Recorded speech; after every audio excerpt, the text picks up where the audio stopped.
Assalamualaikum warahmatullahi wabarakatuh. Bismillahirrahmanirrahim. Alhamdulillahirabbil alamin.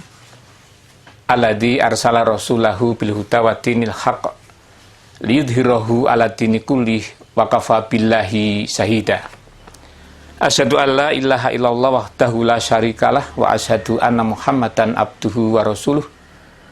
Allahumma sholli ala Muhammad wa ala ali Muhammad kama shallaita ala Ibrahim wa ali Ibrahim wa barik ala Muhammad wa ala ali Muhammad kama barakta ala Ibrahim wa ali Ibrahim innaka Hamidum Majid. Amma ba'd.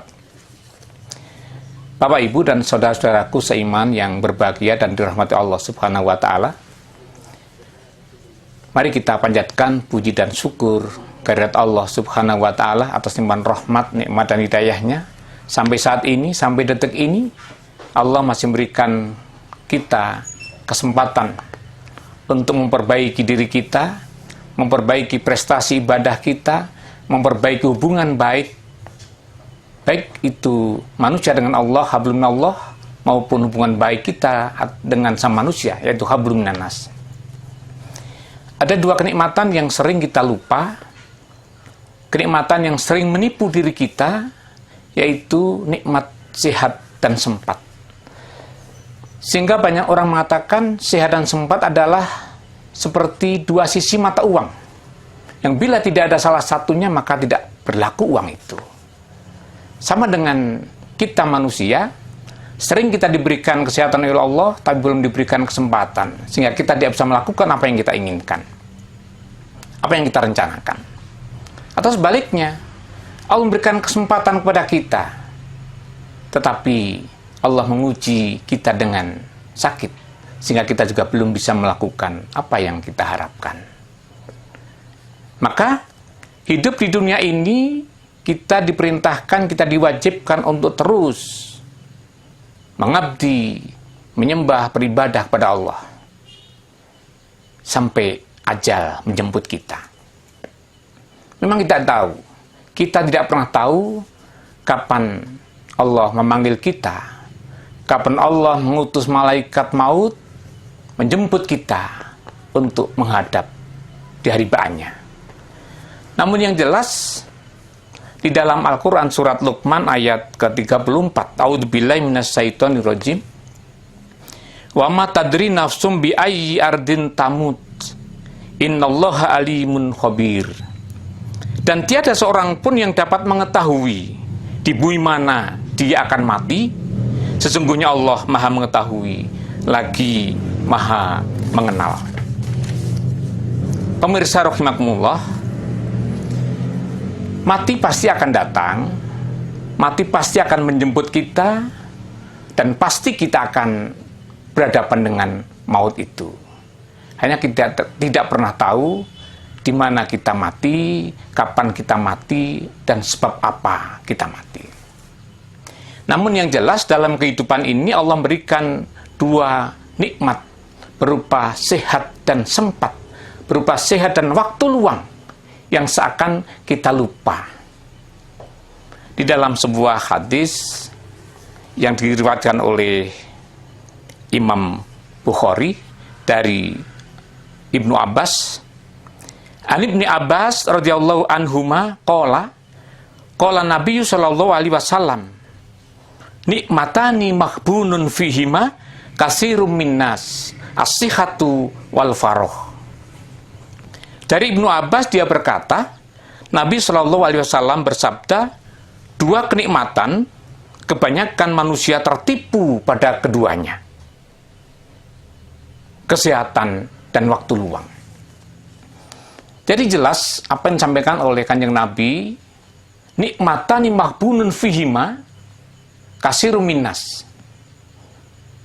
Dua kenikmatan yang kadang-kadang manusia tertipu, lupa terhadap keduanya.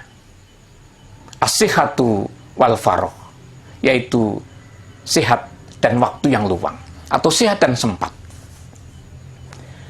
Maka mari, dalam kehidupan kita sehari-hari ini, kita diwajibkan untuk beribadah, kita diberi kesehatan, bahkan kemudian diberi waktu yang luang, yaitu kesempatan untuk memperbaiki diri kita. Kalau kita lihat, Allah memberikan waktu 24 jam sehari semalam. Mari kita kita lihat. Andai kata umur kita ini 65 tahun. Kemudian untuk sholat itu sehari semalam 5 waktu, dan sekali sholat kita menggunakan waktu 10 menit misalnya. Maka sehari semalam kita butuh 50 menit untuk sholat.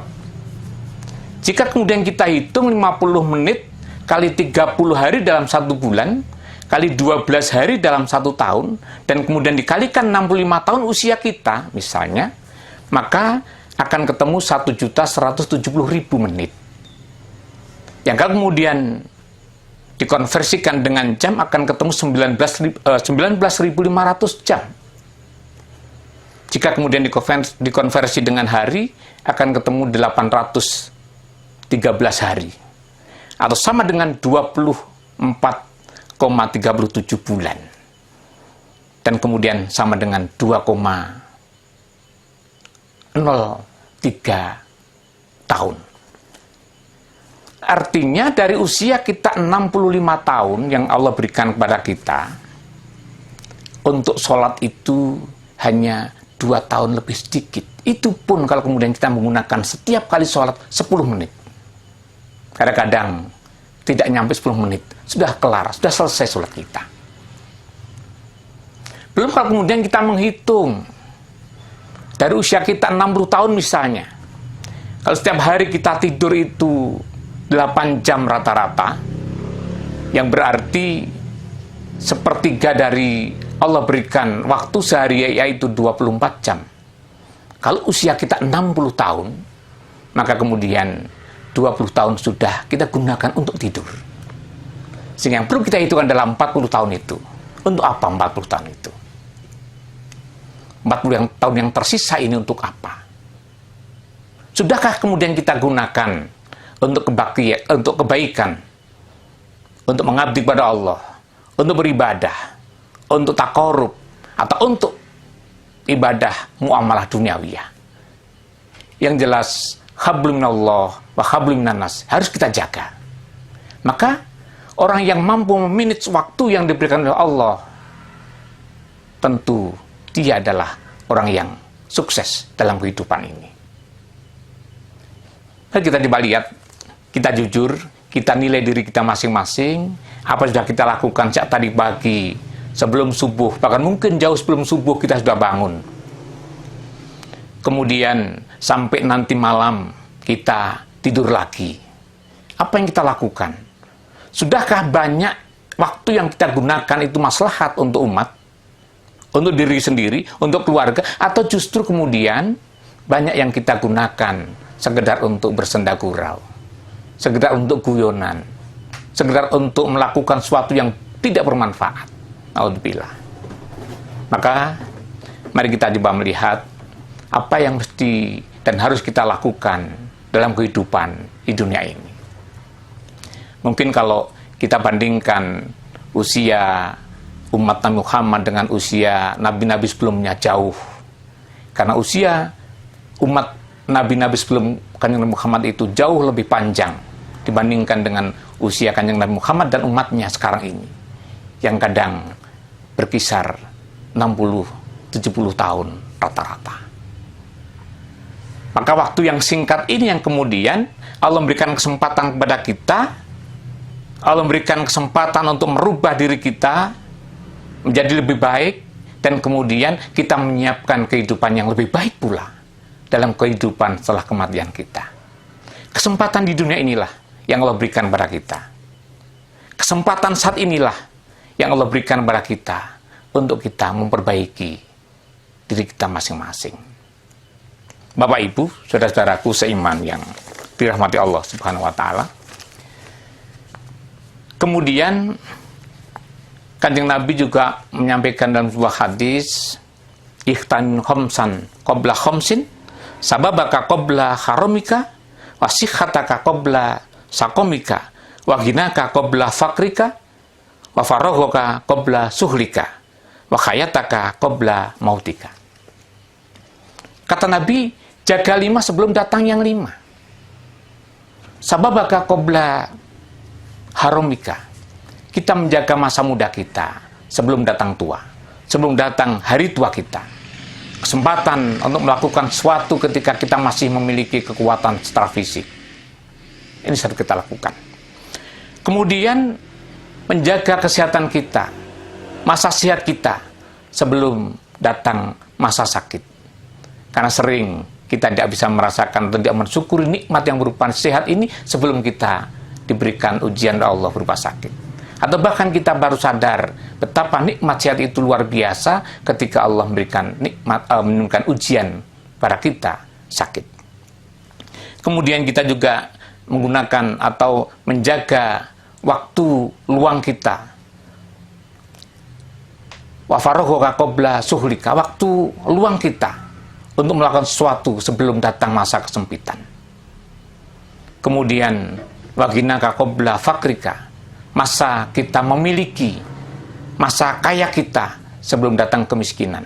Sering kita menyesal belum melakukan sesuatu, belum bisa infak, sedekah, tapi sekarang tidak memiliki apa-apa.